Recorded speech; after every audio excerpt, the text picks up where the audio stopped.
โอเคนะเพื่อนเนาะเขาสิมาเริ่มกันเลยเนาะสปอร์ตเข็มเบอร์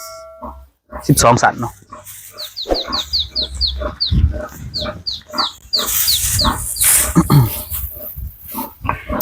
สำหรับยากะสิเป็นยาวิตามินเนาะB12 อันนี้เป็นของเวียดยาเวียดเอาที่ซักตัว750 cc พอดีน้องเลยเนาะก็เรียนกะ ประมาณนี้เนาะเห็นปะ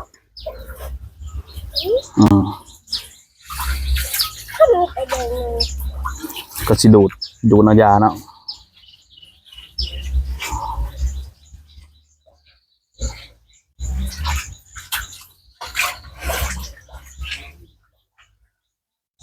ประมาณนี้นะพี่น้องเนาะประมาณ7-8 cc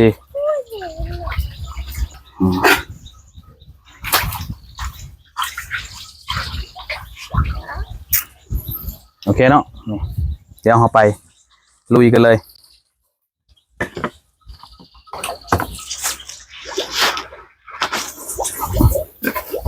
เอาเข้ามาตัวนี้เราสมพุทธเนาะ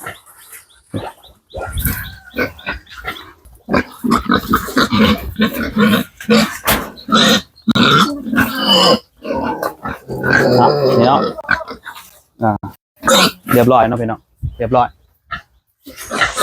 จบไป1 ตัวเนาะ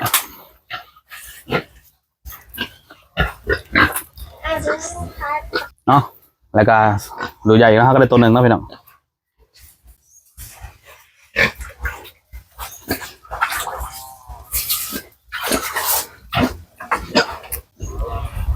นี่เนาะสปอร์มือใหม่นี่เบิ้งตัวนี้ซักแล้วนี่ตัวซัก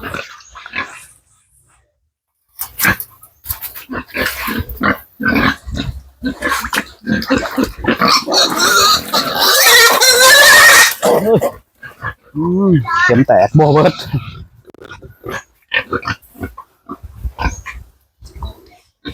เอาในตอนนั้นเลือดเต็มเลยใช่มันเป็นเลือดยามันเป็นสีแดงโอ้ยเข็มขดเลยพี่น้องเข็มเพแล้วโอ้ยไม่ได้ซักแล้วเนาะโอ้เข็มอยากเป้ไปน้องกันนี่ขดซ้ำฮะก็ได้ตัว 1ตัวที่ 2ขดกระสีเป็นยากประมาณนี้นะพี่น้องอยากยากแน่เพราะว่ามันใหญ่แล้วมันจะแข็งตัวใหญ่เข็มก็จนขดอันนี้ก็หักเลยเดี๋ยวปิดปรับปรุงเข็มก่อน